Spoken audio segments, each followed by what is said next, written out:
in the field, on the field, everything we do, we dominate. That means kill a fly with a sledgehammer. But it's not about the fly you just hit. It's about the other flies that's watching.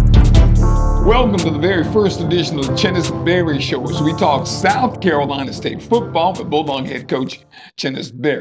Saturday, the Bulldogs ventured down to Bragg Memorial Stadium in Tallahassee, Florida, to take on the number one ranked HBCU team in the nation, the Florida A&M Rattlers. Rattlers came away with a big 22-18 win over South Carolina State. And Coach, let me tell you, that was a tough game, disappointing loss, but of course we played well, but I know you wanted to win. Yes, winning is what it's all about. I thought our guys played hard. We just had to find a way to close games. We put ourselves in position to win the game, but at the end of the day, we didn't find a way to win, and that's what it's all about. Now, I'm very proud of their efforts, coaches, to try to put our young men in position to be successful. But, we have to now bridge the gap between performance and potential. There's a lot of potential, but we have to perform in a way that we can close out games like this. But, I'm very, very proud of our young men. We have a good football team. We really do. And I'm proud of their efforts more than anything. And, we just got to find a way to seal victory when we smell it, when it's right there at arm's reach. We got to reach out and go and grab it and take it and seize the moment. And we didn't do that this past Saturday. I think the thing that really surprised folks, Coach, was the level of play in this football game. A team like Florida A&M, you typically play third, fourth game, fifth game of the year at that level. But the level of play in this game was like a championship playoff kind of atmosphere. And this was just game one. We'll be fine, man. I tell you what, this was a learning lesson for our guys. I don't believe in losing. I believe in learning. And I told our young men, just keep their heads up. It's a long season ahead of us, but we got to find a way to taste that victory. And we're preparing for a really, really good Citadel football team this week. We're going to put this one to bed. I tell them whether we win, lose, or draw, we got 24 hours. And the 24 hours are winding down.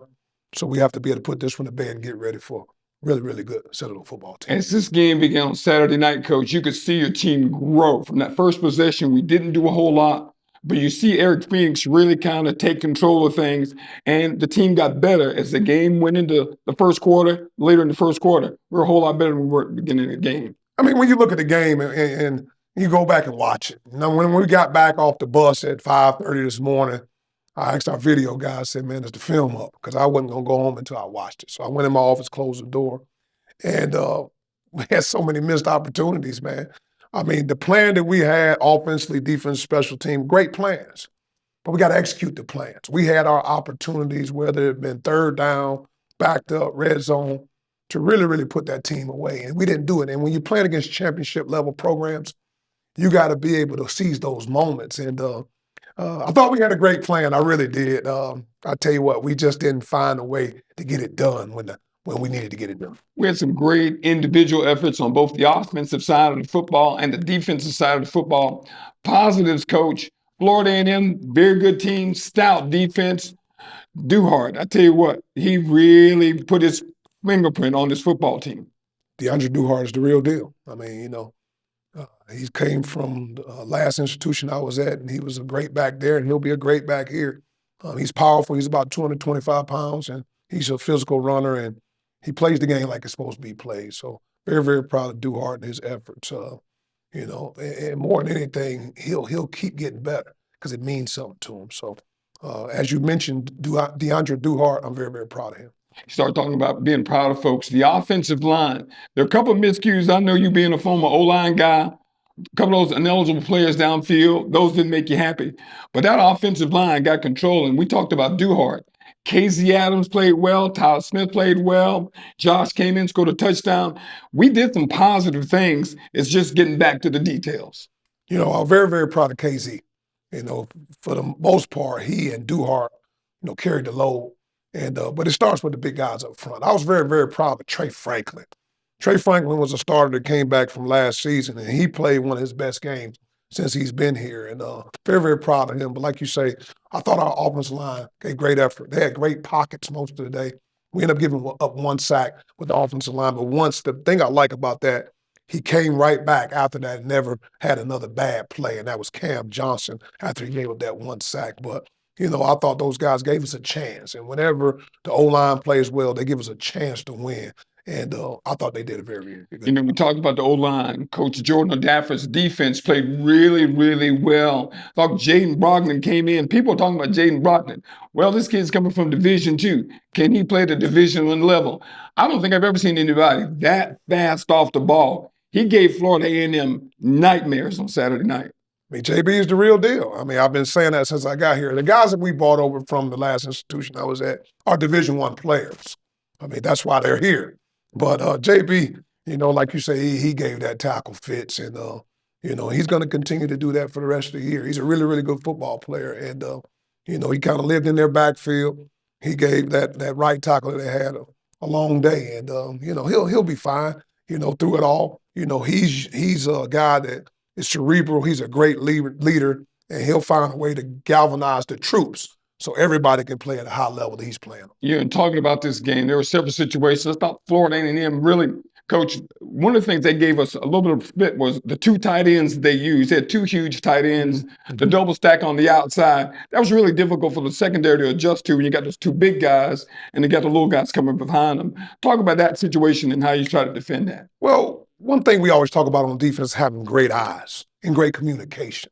And that's one thing we pride ourselves on, is not having our eyes in the backfield, making sure we read our keys. And we had a couple of situations where we had poor communication and our eyes wasn't in the right place. But kudos to them. They really have two really, really good tight ends that can cause people some problems. And they'll do that going forward throughout the year on teams that face them. But, I think once we clean up, the communication and the having good eyes on our defensive staff, I think we'll be in really, really good shape. All right, we're going to take a time out here. We're going to talk more South Carolina State football. Bulldogs and Rattlers from Tallahassee when we come back on this edition of the Chennis Berry Show. A single moment can ignite a passion. With every play, a spirit of teamwork is forged, and determination evolves into success. Life is the ultimate team sport, and a trusted teammate makes all the difference. Our team at Founders Federal Credit Union works hard every day to offer the financial tools you need, backed by unrivaled member service. Relax, you're with Founders. No one takes care of families like Prisma Health. As South Carolina's largest health system, we have nearly 600 primary care doctors across the Midlands and upstate, so you can choose the one who's right for you. With a more personalized approach, more locations, and more convenience, including 24/7 virtual urgent care and online or in-person visits with your primary care doctor, we're doing even more to help you be your healthiest you. Prisma Health, the primary care experts. Welcome back to the Chennis Berry Show. It's time, the Prisma Health Injury Report. Unfortunately for us, we didn't have a lot of devastating injuries, or no devastating injuries, on Saturday night down in Tallahassee. But let me tell you, folks, it was hot. And it affected both teams. And, Coach, I thought at one time, I thought Florida A&M had more of a problem with the heat than we did. Well, it definitely was hot. But, in our staff meetings, I believe in being proactive rather than reactive. So, I knew the temperature and the time that we were playing, it was going to be warm. So, I requested that we have, for certain guys that have tendencies or history of cramping, let's be proactive and get them an IV before the game. Well, that didn't take place, so we ended up having to get a couple guys out during the game or at halftime that we had to end up losing for a couple series. But, at the end of the day, I'm happy to get out of there with no major injuries at all. I thought the guys played hard, played fast, and played physical, but we got out of there scot-free in terms of injuries. So that's proud. I'm proud as a head coach that we got out of there the right way. The Prisma Health Injury Report here on the Chennis Berry Show. And, Coach, talking about that, I noticed the way you guys warmed up. I know this seems to me like be small, but I thought really the way your team comes out, gets prepared before the game compared to Florida A&M is what we accustomed to seeing in MEAC. But it seems like Coach Irby brings people out in sections, and they really work. And by the time our kids go off the field to get prepared for the game, their engines are warm and raring to go. And I thought that made a difference in the football game. Well, we try to do that. By the time we come out there as a team, we're already ready to go. And we bring them out there, and they're their fitted shirts, and we don't put the shoulder pads or anything like that to start the game, just to get them lathered up in different groups. So like I say, once we come out as a team, it's go time then. So I think Coach Obrey does a good job with that. When we come back, we'll have Coach Jordan O'Dafford, the defensive coordinator at South Carolina State, in our coach's spotlight on this edition of the Chennis Berry Show. You've never been afraid to put in the work. The extra early, extra late, extra work.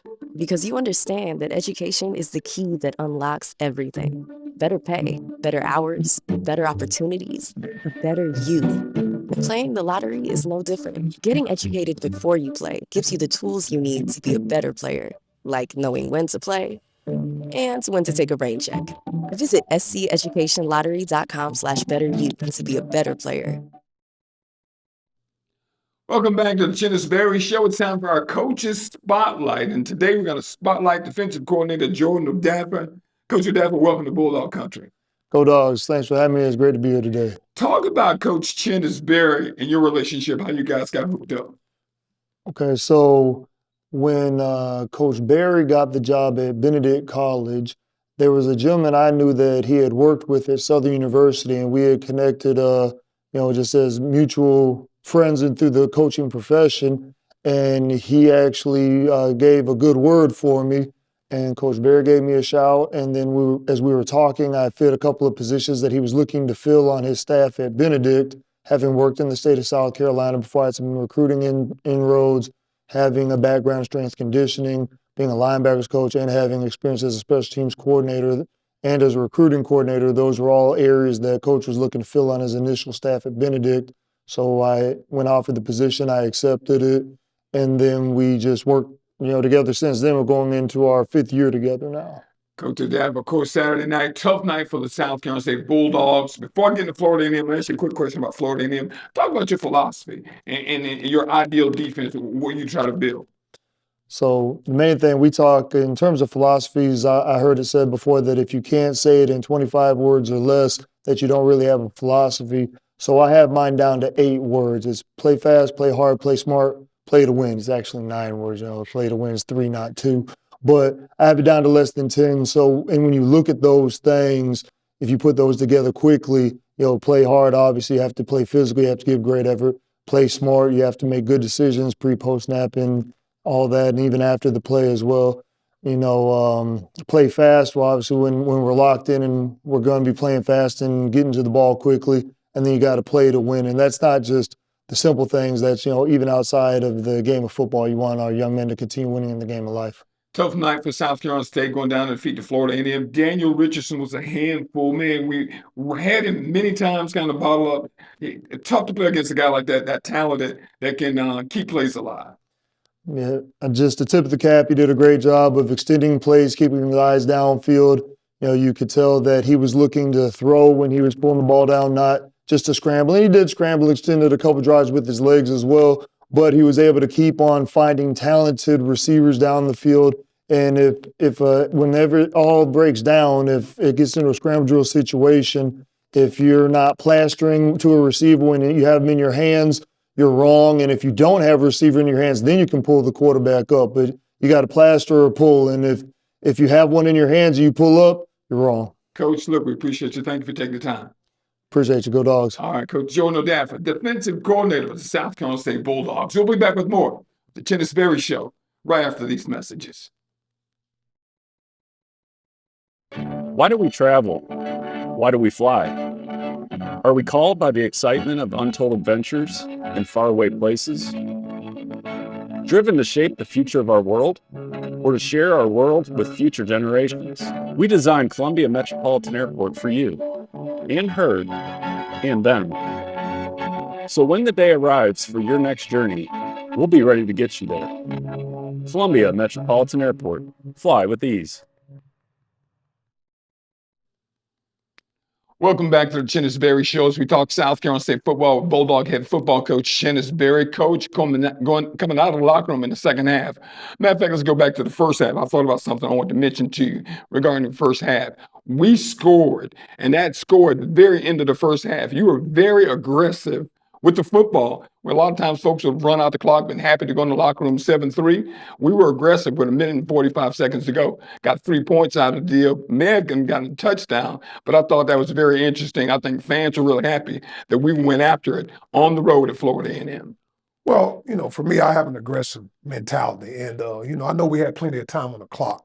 And we needed to get in our 2-minute mode to be able to try to get a score before the half was there. And, what I wanted to do was we always talk about the middle eight, winning the middle eight. That's the last 4 minutes of the first half as we transition to the first 4 minutes of the second half. That's that middle eight. And I thought we did a good job with the middle eight. Just getting a score before the half. Like you say, we had an opportunity to score a touchdown, but we ended up, operating our 2-minute drill. And we ran out of timeout, so we had to clock it.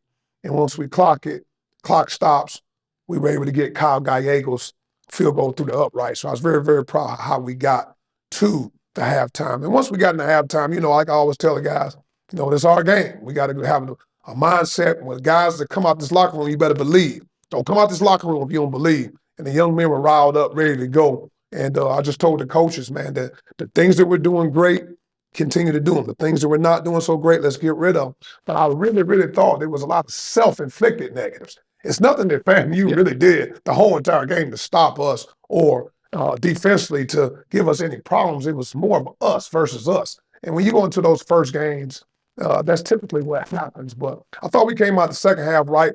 Their offense got a chance to go on the field first, and our defense was able to get them off the field and put the ball back in our offense's hands. So, I thought we had a really, really good plan. We just got to do a better job of finishing the drill when it's all said. We mentioned the offensive line. In that third quarter on our possession, the offensive line took over, and that's where we saw DeAndre and KC really go to work, and you really dominated the third quarter and going into the fourth quarter with an 11-point lead. I thought we did a good job in the third quarter. And, they were hungry when they came out the locker room. I think that first drive, I don't think we did much with that very first drive, but after that, I thought we had the ball rolling pretty good. We were running the ball off tackle pretty good and mixing up with, converting on third down. That was the nemesis of the whole game. We weren't very good on third down, and they were pretty good on third down. And like I say, a lot of it, even when you get to our third down, it was a lot of self-inflicted negatives. It was things that were open, but again, we have to be able to execute when it's all said and done, and we'll get better. I mean, I'm very encouraged with our football team, very, very proud of our football team because things that we wanted to do were there. Just got to do a better job of executing the things that we wanted to do. But third quarter, we had it on our mind, and now we got to find a way to get to the fourth quarter and finish football game. Start talking about this game. We haven't mentioned special teams. I really can't go to show without talking about the special teams from a punt standpoint, from a field goal standpoint. Those kids really played well. And, you talked about how important that is, Coach. I thought they really did a good job on Saturday night. I thought our kickers were amazing. Whether it was our punters and spotting the ball, putting the ball where we wanted to be and flipping the field. I mean, there's a couple of times where, I tell you what, man, they flipped the field. Dyson Roberts was great and Maxion Cobb. But our long snapper was great. Yeah. When you look at Connor Lucas, he was awesome the whole game as well, whether it be his long snaps on punt or his short snaps on field goal. And then Kyle Gallegos. Kyle Gallegos, guy that we got in this year, he did a great job of placing the ball on our kickoffs right there to the left corner. He did an excellent job with that. And I'll tell you what, he put the ball through the uprights on field goals. So they did their 111 for the most part. I was very, very proud of our specialists. Bulldogs, of course, a little disappointed going down to defeat the Florida A&M 22-18. We'll take a time out here with Coach Chennis and come back and tell you what's up next for your South Carolina State Bulldogs. Hey, grab me one too.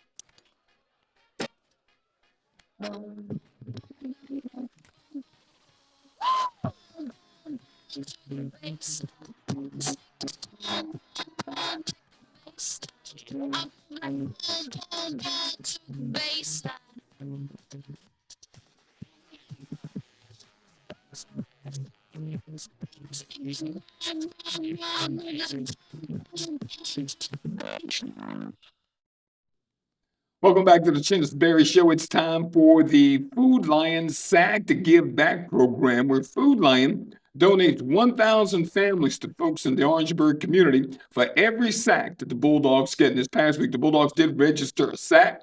Jaden Brogdon from Moncks Corner, South Carolina, register to SAC for the Bulldogs, and for that, Food Lion will donate 1,000 meals to folks in the Orangeburg area.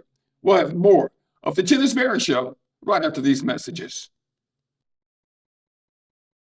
Come to South Carolina State University. Here you'll find unlimited possibilities for wherever you want your college career to take you. Since 1896, we've trained generations of scholars and leaders, building a legacy of excellence. Explore our stellar academic programs, including nuclear engineering, military science, biology, education, computer science, agribusiness, and more. Enjoy student-focused activities and organizations and discover your passion. Dare to be great. Enroll now and join our legacy of excellence at South Carolina State University. Your home is where your memories live, where you laugh, and where you love. We understand the importance of the valuables under your roof, tangible and intangible alike. So no matter what's around the corner, we'll be there, offering you and your family the support that's made Farm Bureau Insurance a trusted name for nearly 70 years. You deserve more. You deserve a promise.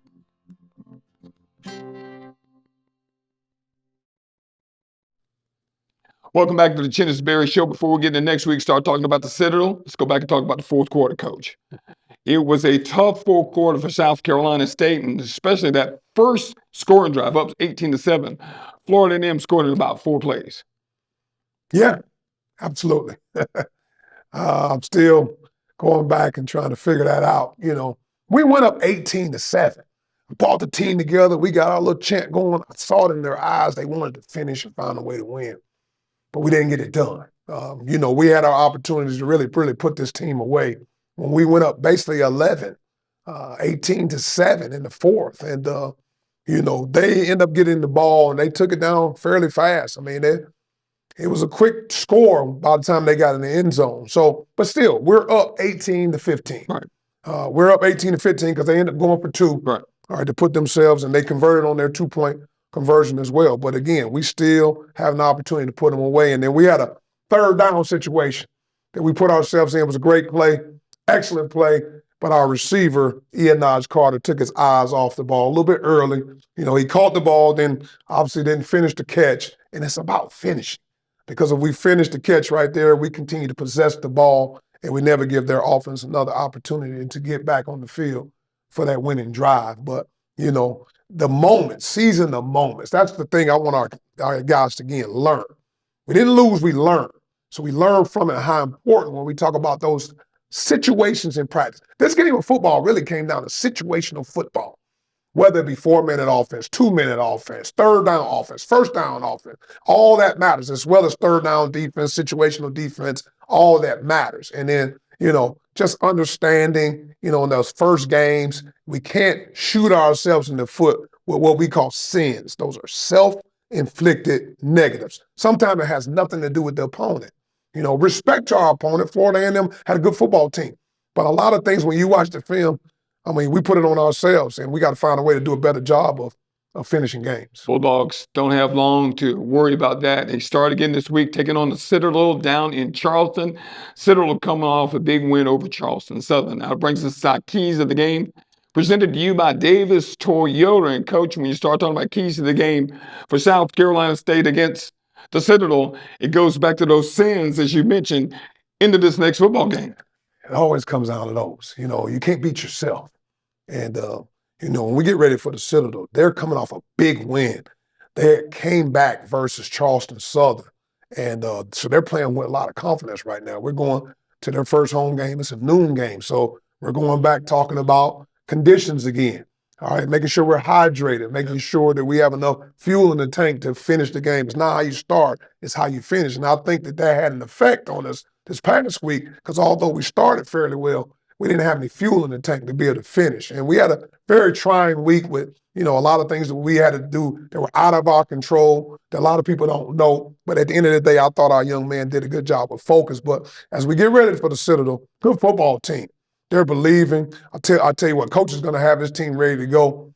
He's a guy that knows about this program. He's worked here before.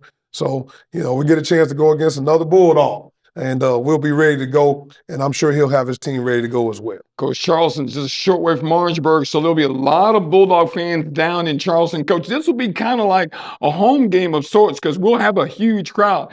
May even have more Bulldog fans down there, South Carolina State Bulldog fans, than Citadel Bulldog fans. And I know you want to put out the plea to get the folks out this weekend. Absolutely, man. We want each and every one of you Bulldog fans, South Carolina State Bulldogs, to come out and support.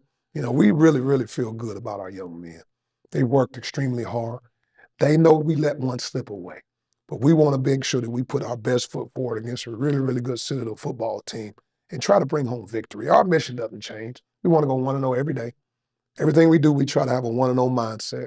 And I look forward to seeing each and every one of your faces into place as we go down to Charleston, South Carolina this weekend to try to secure victory. All right, folks, kickoff is at 12 noon on Saturday. The pregame show starts on the radio, on the Bulldog Football Radio Network at 11:45. We want to see you in Johnson-Haygood Stadium when the South Carolina State Bulldogs take on the Citadel Bulldogs. And next week, right here on the Chennis Berry Show. In the field, on the field, everything we do.